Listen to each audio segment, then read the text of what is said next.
membaca karena membaca itu bisa di mana aja kita membaca.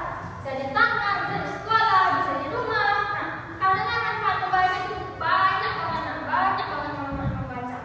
Kita bisa mencari wawasan, kita bisa pergi ke sekolah dengan tenang tanpa harus takut ketika disuruh gurunya membaca. Oke? Berhubung ini sudah jam pulang, alangkah baiknya kita berdoa untuk agama dan kepercayaan masing-masing. Doa dimulai.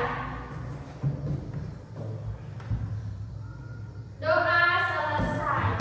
Nah, sebelum pulang kita hati-hati di jalan.